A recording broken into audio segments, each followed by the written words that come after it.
Welcome to a new Daily Top Askreddit video.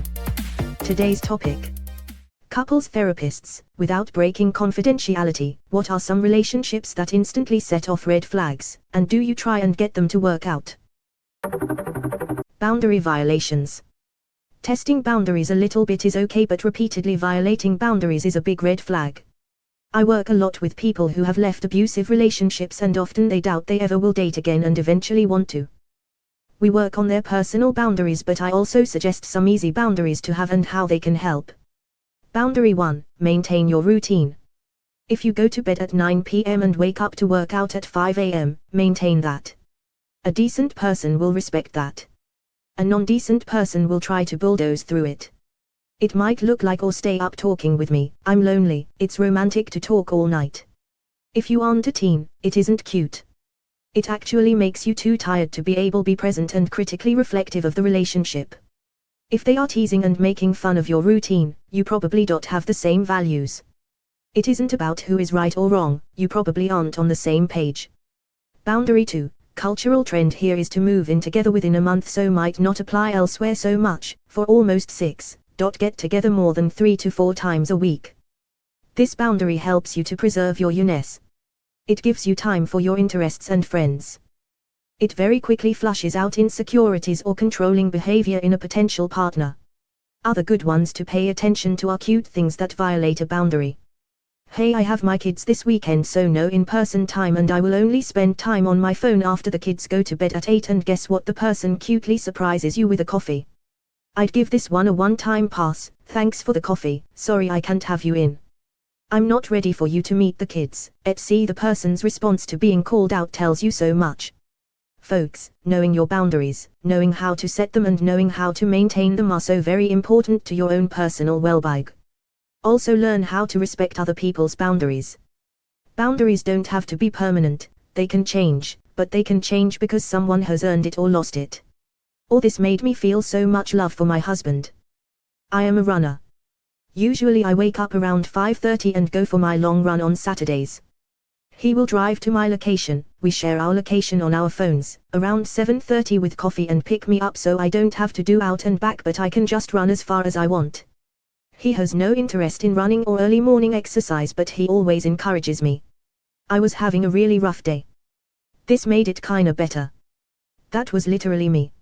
Never thought I would date again until I went into therapy. Partner had clear and numerous boundaries that must be respected at all times while walking all over mine. Chose if and when they respond to messages. Would go radio silent if they simply didn't want to do something we planned to do. Play cute to get me to drop anything I was doing to be with them. Make an emergency that forced me to be with them for long periods of time. Basically one side making all the rules. Turns out they highly likely had a personality disorder. You have brought up the essential piece I forgot to include. Partner had clear and numerous boundaries that must be respected at all times while walking all over mine. Super duper key to note. Thank you for sharing. Contempt. When I experience true contempt from one in the relationship, I know it is usually over. Look towards a peaceful ending at that point if possible. That'll do it. In my last relationship, the guy's family had all been openly contemptuous toward me for the entire time I'd known him. I bailed once he started taking on the same attitude. Great job, you /cock daddy Karen. What does contempt look like? What do contemptuous people do? Contempt 1 of drive. John Gottman's 4 horsemen predictors of divorce. Along with criticism, stonewalling and defensiveness. Yes. Yet I place contempt above them. One can usually work through the others just by reflecting the behavior / patterns, yet contempt borders on hatred. Dug in hatred. Someone else's response made me think of this one. When a partner raises objection to meeting with me individually. During the first session I share that during assessment I like to meet with them both together and once each individually. Occasionally I'll have partners who suddenly become very critical or suspicious about this. Asking why I do that, and is it ethical, and the classic "I've never heard of a marriage counselor doing that before." It goes beyond curiosity or simply inquiring about practice. There is an incredulous and almost panicked tone to it. And sure enough, every single time They turn out to be some variation of controlling, manipulative, abusive. Edit. Just to clarify for a few of the comments, I'm not talking about doing concurrent, ongoing individual and couples sessions. This is just a one-off individual assessment session. My first 3 sessions are usually 1, couples session, 2, partner individual, and 3, partner B individual.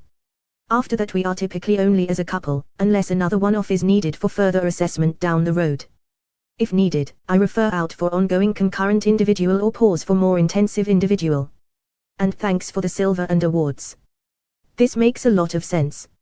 It's like they are scared of not being able to control their or someone else's image if they can't be in the room with them. That's exactly what it is. I can't be in there to interrupt or offer my more correct version of the story. The counselor my husband and I went to did just that, but a few together first. Once he got the gist of how we were together, he basically said we each had our own issues that were involving themselves in our relationship, and he wanted to address those individually. My husband would always say he hadn't listened to Frank, but when husband went back to school, he gave the exact same advice, literally word for word, to the younger people who turned to him for advice. Cracked me up, he had listened. We may absorb it but damn it we're still gonna be stubborn about it lol. People who approach therapy with the idea that they must convince the therapist that they're right and their partner is wrong. Almost like they're complaining to a parent or boss to have them sort out the problems.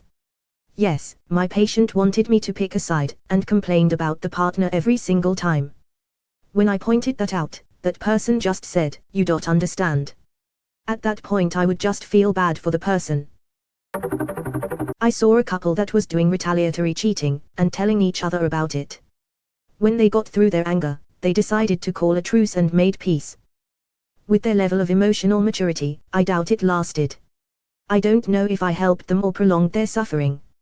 It was their decision to come to counseling, so I think it was the help they wanted. Other clients realize what they really want is divorce counseling. What's the best way to behave civilly and minimize damage to the kids while we go our separate ways? I think it would be great if divorce counseling were normalized. Agreed. I had the same insight during my internship. I provided couples counseling to 2 girls who were platonic best friends. They simply couldn't handle the stresses of becoming roommates. They separated domestically to save their friendship. This was a gem of a happy ending.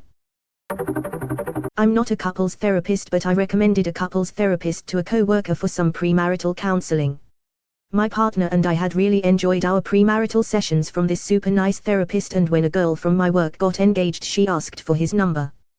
The day after their first session I got a call from the girl saying I can't believe you sent me to this horrible, invasive, rude counselor.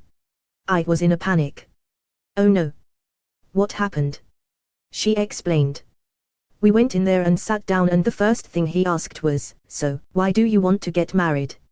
How rude is that? How dare he?" That's when I realized that maybe their relationship wasn't going to pan out. They called off the wedding a few months later. Lol, I don't know about the guy's side but I definitely know she's not mature enough for marriage yet. How dare you say that? Couples in a tit-for-tat arrangement. For example, I cheated so you can have one night to cheat with whomever. Or I violated your trust and did drugs, you can go out and do whatever for one night. It erodes trust and compounds the hurt. An affair that won't end.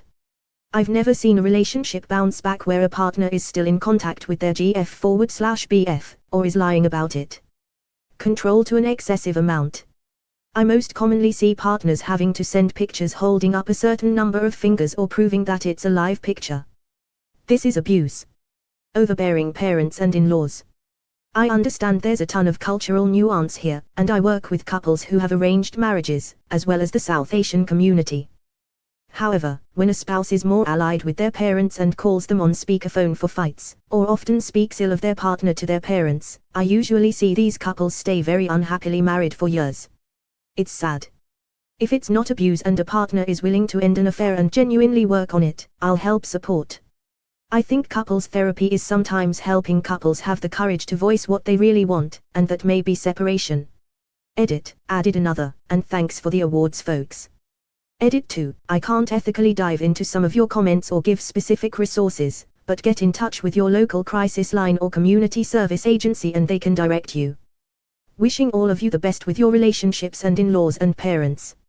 As someone who went to couples therapy because of my overbearing mother, we actually did get through it but almost broke up multiple times. We are healing though, and I have learned how to unmesh from my mother's abuse. That's wonderful. I'm glad you were able to work through it with your partner. It's such hard work and unmeshment is a big process.